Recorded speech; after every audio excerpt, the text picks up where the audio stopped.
Hello everyone, welcome to my channel. ఈరోజు recipe అయితే egg biryani అయితే చేసుకుందాము. సింపుల్గా అండ్ టేస్టీగా నా స్టైల్లో అయితే చూపిస్తాను, చూసేయండి. ముందుగా ఉడకబెట్టుకున్న 7 ఎగ్స్ అయితే తీసుకున్నాను. పీలప్ చేసేసుకొని ఈ విధంగా ఘాట్లు పెట్టేసుకోవాలి. అన్ని ఎగ్స్కి ఘాట్లు పెట్టేసుకున్న తర్వాత ఇంకా స్టవ్ ఆన్ చేసుకొని ఇంకా మనం బిర్యానీ అయితే ఎందులో చేస్తామో ఇంకా ఆ గిన్నె పెట్టేసుకొని దాంట్లోకి అయితే ఆయిల్ వేసుకొని పసుపు, ఉప్పు, కారం కూడా వేసుకొని ఇంకా దీంట్లోకి మనం ఇందాక ఘాట్లు పెట్టుకున్నాం కదా, ఆ ఎగ్స్ని కూడా వేసుకొని మంట లో ఫ్లేమ్లో ఉంచుకొని మంచిగా ఫ్రై చేసుకోవాలి. ఇంకా ఆ లోపు అయితే మనం స్టవ్ ఆన్ చేసుకొని ఇంకో పెద్ద బొగాని పెట్టేసుకొని దాంట్లో వాటర్ వేసుకొని హోల్ గరం మసాలా అంతా వేసుకొని పచ్చిమిర్చి, కొత్తిమీరని కూడా వేసుకోవాలి. ఇంకా దీంట్లోకి నిమ్మరసం అలానే సాల్ట్ కూడా వేసేసుకోవాలి.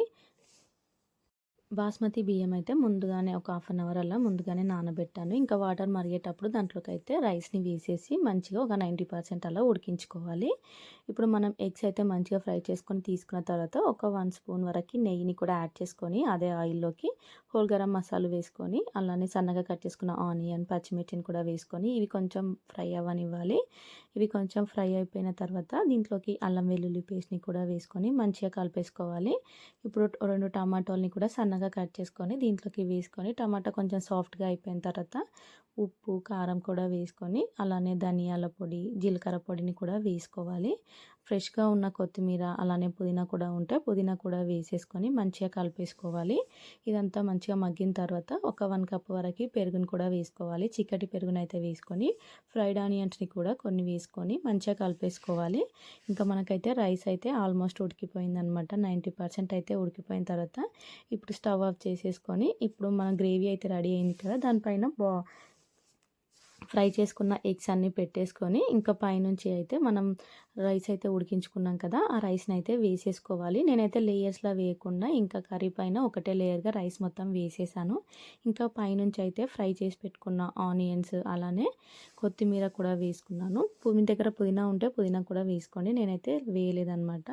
ఇంకా అలానే అరచెక్క నిమ్మరసం కూడా వేసుకొని ఒక 2 స్పూన్స్ వరకు నెయ్యిని అలానే మనం రైస్ ఉడికించేటప్పుడు కొద్దిగా వాటర్ని తీసి దాంట్లోకి అయితే పసుపుని యాడ్ చేసుకొని ఆ వాటర్ని కూడా ఒక చిన్న గ్లాస్తో హాఫ్ గ్లాస్ వరకు వేసేసి ఇంకా మూత పెట్టేసుకొని ఒక 10 to 15 మినిట్స్ అయితే దానికి ఉంచుకోవాలి.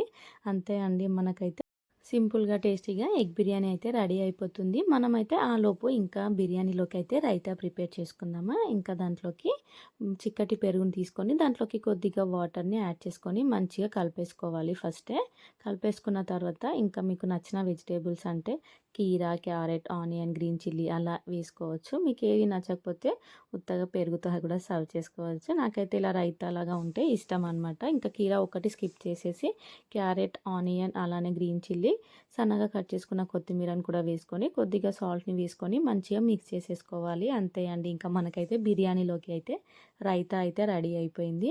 ఇంకా బిర్యానీ కూడా 15 మినిట్స్ అవుతుంది అనమాట దమ్కి పెట్టేసి. చూద్దామా, చూడండి బిర్యానీ కూడా రెడీ అయిపోయింది. రైస్ కూడా మంచిగా పర్ఫెక్ట్గా ఉడికిపోయింది అనమాట. నేనైతే ఒక 90% వరకు ఉడికించాను అనమాట రైస్, ఎందుకంటే పిల్లలు కూడా ఉంటారు కదా. చూసారు కదా, బిర్యానీ అయితే పొడి పొడిలా చాలా బాగా వచ్చిందనమాట. ఇంకా దీంట్లోకి అయితే ఫుడ్ కలర్స్ కూడా అలా ఏం యాడ్ చేయలేదు. న్యాచురల్గా తింటేనే చాలా హెల్దీ అండ్ బాగుంటుంది, ట్రై చేయండి. సో ఈరోజైతే బిర్యానీ అయితే చేశానమాట. ఇంకా ఉల్లిపాయలు అలానే నిమ్మరసం వేసుకొని తింటే చాలా బాగుంటుంది. ఒకసారి ఈ విధంగా ట్రై చేయండి. మీకు కూడా నా వీడియో కనుక నచ్చినట్లయితే ప్లీజ్ లైక్ చేయండి, షేర్ చేయండి, కామెంట్ చేయండి. మరిన్ని వీడియోస్ కోసం అయితే మన ఛానల్ని సబ్స్క్రైబ్